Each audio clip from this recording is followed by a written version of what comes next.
Once upon a time, in the heart of Enugu, Nigeria, nestled among the rolling hills, stood the home of the Ijoma family, Chijioke and Ngozi.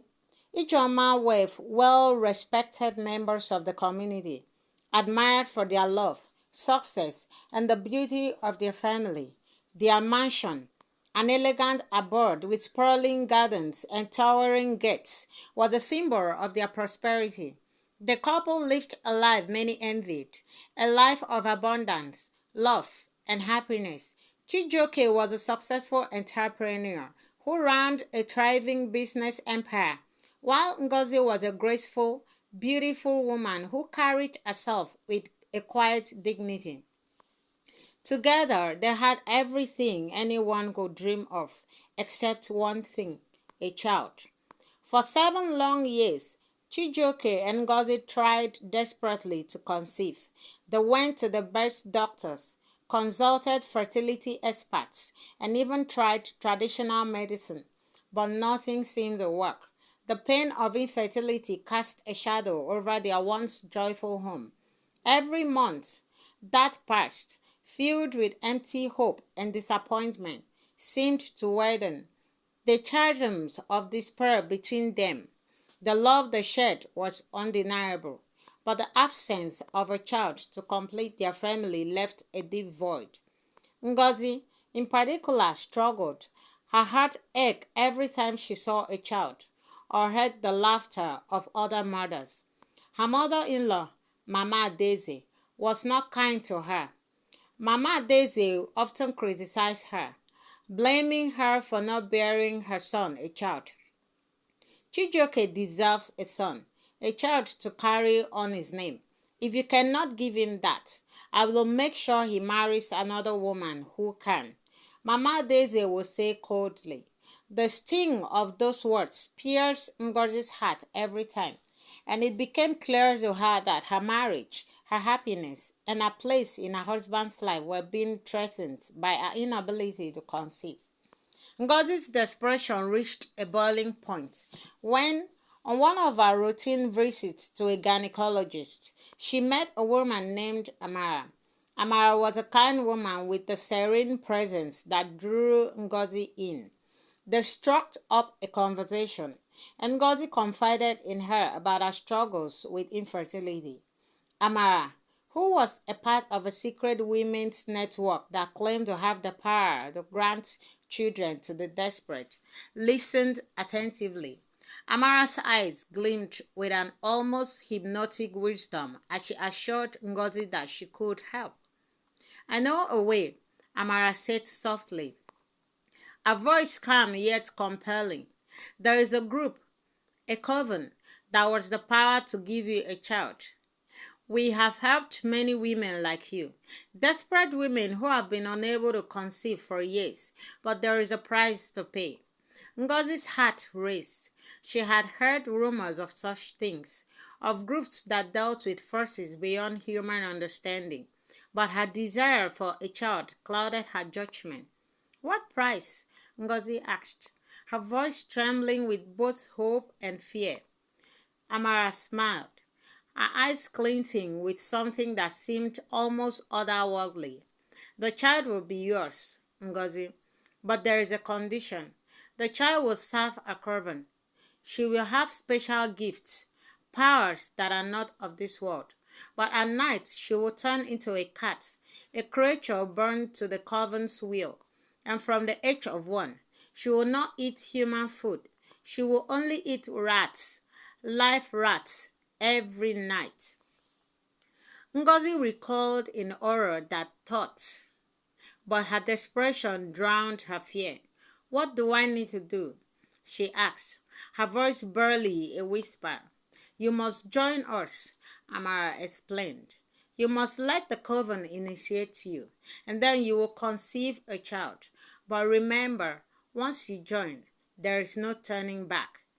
If you choose this path, you will lose your soul in exchange for your child's life." Torn between her desperation and the dark promises of the coven, Ngozi reluctantly agreed. She was willing to do anything to have a child, to make her husband happy, and to silence the cruel words of her her mother-in-law. That night, she was taken into the fold of the coven. The ritual was dark, filled with chants and strange symbols. The chant was consistent, but in the end, Ngozi was left with one undeniable truth. She had made a pact with forces beyond her comprehension. A few months passed, and Ngozi's life changed in ways she could never have imagined. Her belly began to swell with the child she had desperately longed for. Chijioke was ecstatic. His joy knew no bounds as he doted on his wife and watched her pregnancy progress. The couple threw lavish celebrations, and friends and family marveled at the news that the Ijoma family was finally going to have a child. But there was something wrong, something that Chijioke couldn't quite put his finger on. First, there was the pregnancy itself. It lasted for an entire 12 months, unheard of all medical standards. As the months dragged on, Chijioke became worried. He consulted several doctors, but they found nothing medically wrong with Ngozi. The pregnancy was progressing as usual, but the extended duration left him uneasy. He feared the worst but kept his worries to himself, unwilling to upset Ngozi during that should have been a joyful time. At long last, Ngozi went into labor. It was a difficult birth, but that left her weak and pale. But after hours of pain, she delivered a beautiful baby girl. The child was stunning, perfect in every way, with dark eyes and soft skin, a mix of both apparent beauty. But as the hours passed, strange things began to happen. The child did not cry like most babies. Instead, she lay silently in her mother's hands, her eyes open wide, as though she were watching everything around her with an unsettling awareness. Chijioke couldn't shake the feeling that something was off about his daughter. He tried to dismiss his concerns, but his unease grew. At night, the baby refused to sleep in her crib. Instead, she would claw at the sheets and twist in her mother's arms, as if trying to break free from the confines of the world. As she grew, the strange behavior continued. By the time she was a year old, it became clear that the child was not like other children. She would not eat regular food, despite Ngozi's best efforts to feed her. The baby refused to eat anything except rats, live rats that Ngozi would bring to her each night.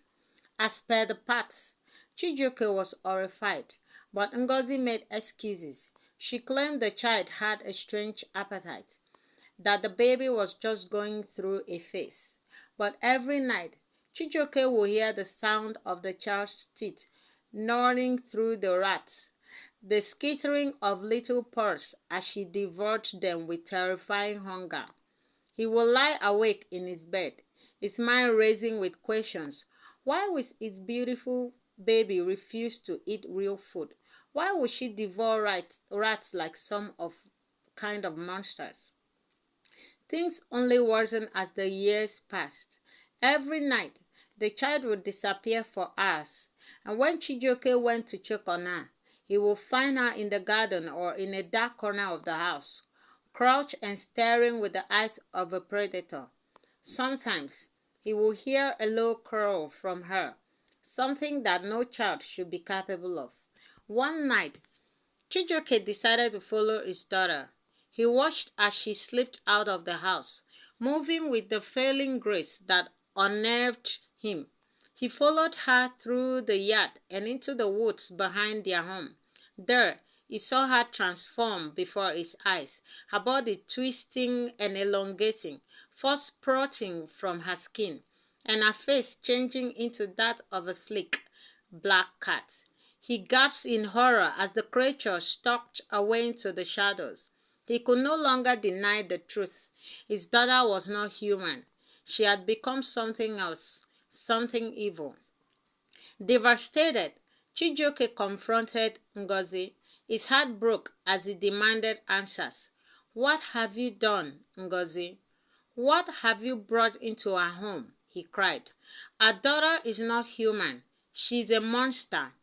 Ngozi, trembling and weeping, confessed the truth. She told him of the coven, the pact she had made, and the consequences of their desire for a child. "I did it for us, Chijioke," she sobbed. "I wanted to give you a child. I wanted to make you happy. But now we are doomed." Chijioke felt a cold wave of despair washed over him. The woman he loved, the life they had built together, had all been destroyed by her desperate choice. The child they had longed for was now their nightmare, and there was no way to undo the damage. The family's once beautiful home, their symbol of love and prosperity, became a prison. They were trapped in their own lives, bound by the curse of the coven. Every night, the child transformed into a cat, hunting and feasting on rats. As the years went by, the creature that had once been their daughter grew more powerful, more menacing. Chijioke and Ngozi were forever haunted by the child's airy presence, a constant reminder of the darkness they had invited into their lives. In the end, the Ijeoma's family story became one of tragedy and regret. The love they had once shared was consumed by the very curse they had sought to escape. Chijioke lived the rest of his days in mourning, his heart heavy with the knowledge that he had lost everything to the choices his wife had made out of love, but which had led them all down a path of destruction. And so, Ijeoma family ended not with joy, but with sorrow and a reminder of the dangers of desperation and the price one pays when they began with forces they do not understand. Hey lovelies, what do you learn from this story? Please drop your comments and always remember to subscribe. Don't forget to share. Thank you very much as you enjoy this story.